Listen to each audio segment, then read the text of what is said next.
vice-président préféré aux finances a pris l'habitude de tenir un propos sur nos difficultés en termes de recettes, qui sont réelles,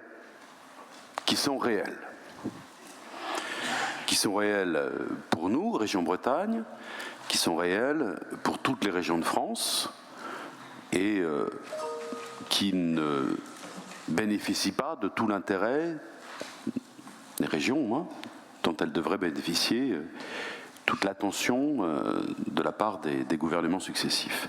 Néanmoins, Monsieur le Président, ce débat sur les recettes, tout à fait passionnant, on reconnaît la technicité des uns et des autres, ne doit pas occulter notre débat sur les dépenses.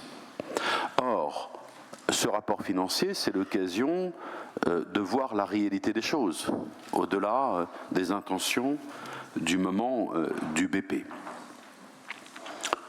Pourquoi est-ce que nous n'avons pas ce débat sur les dépenses? Pourquoi est-ce que vous ne nous présentez pas ces éléments de dépenses au débat? C'est dans les textes, mais pourquoi est-ce que ça ne fait pas l'objet de votre intervention?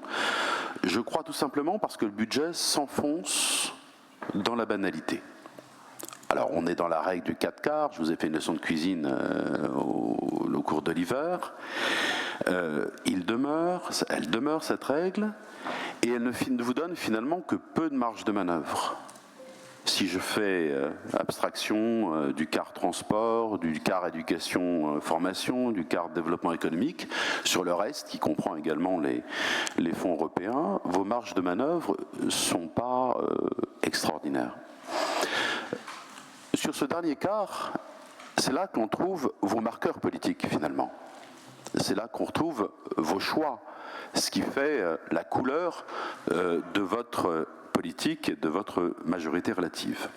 Or, au regard des résultats que vous nous faites connaître, nous devons constater que sur ces marqueurs politiques, la démonstration vient d'en être faite, je vais y revenir rapidement, mais c'est en céphalogramme plat.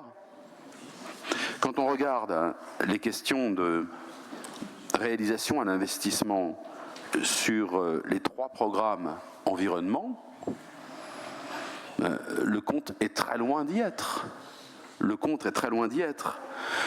Et pourtant, vous en avez fait l'un des étendards de votre politique régionale. Sur la santé, vous savez, on est quelques-uns, là, ces temps-ci, à être sur les marchés, toutes couleurs politiques confondues.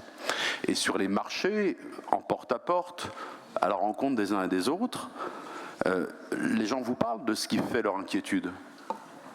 Et la santé, elle fait partie de ces inquiétudes majeures. Or, le taux de réalisation sur le programme 402, dynamique territoriale et santé, il est exsangue. Il y a quand même un vrai sujet. Alors vous allez me répondre, oui, mais c'est pas le cœur de nos compétences. J'entends bien. Mais tout ce qui est breton ne peut pas, doit être important pour nous et ne peut pas nous être étranger. Et 2, ce sont les questions de nos concitoyens. Sur l'économie sociale et solidaire et l'innovation sociale, dont nous pourrions croire que ça fait partie de vos marqueurs également, un taux de réalisation qui également est objectivement très faible. Voilà, je pourrais m'étendre longuement sur le sujet, mais il y a quand même toute une série de questions. Sur le logement, là aussi le logement, ça fait partie des sujets dont les Bretonnes et les Bretons nous saisissent ces jours-ci sur les marchés lors des porte-à-porte. Alors vous allez me dire, c'est pas notre cœur de compétence, mais on est sur 0,01% de notre budget. Vous vouliez en faire un marqueur? Je pense profondément que vous êtes planté avec le ZAN, version Cobbraise, vous savez, version initiale, vous étiez militant de tout ça. Aujourd'hui, nos concitoyens sont complètement perdus sur ces sujets-là. Ils cherchent à devenir propriétaires, parfois uniquement locataires, et ne trouvent pas de quoi se loger. Voilà, donc une série de taux de réalisation qui disent que sur le petit champ de vos politiques spécifiques, de vos marqueurs politiques, vous n'êtes pas au rendez-vous. Et puis, une série de subventions qui, au cours de l'année, ont appelé notamment en commission permanente notre opposition.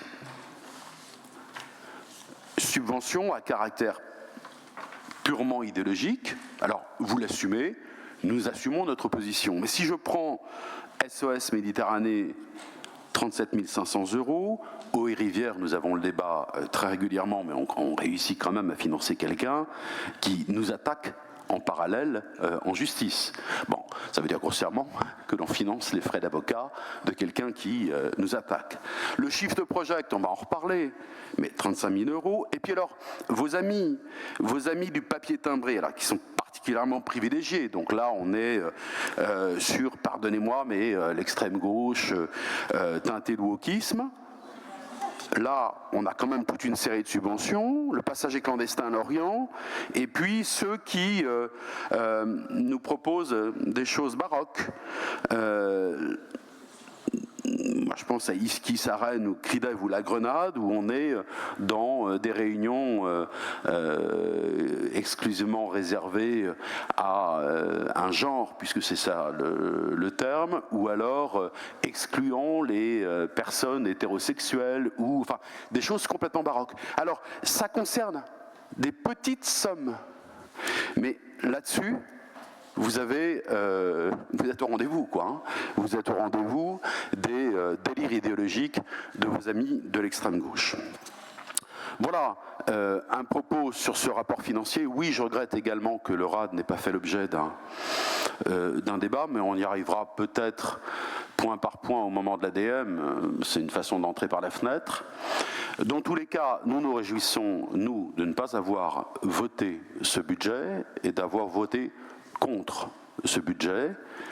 Moi, je vous invite simplement à ce que dans l'année qui vient, nous fassions un effort pour que le débat porte également sur les dépenses, bien qu'il y ait une importance, je conçois volontiers l'importance du débat sur les recettes, mais il y a un moment où ça tourne en rond, malheureusement.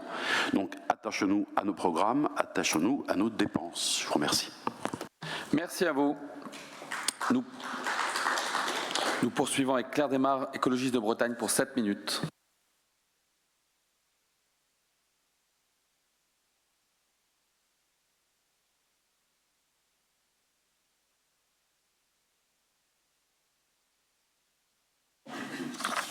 Monsieur le Président, chers collègues,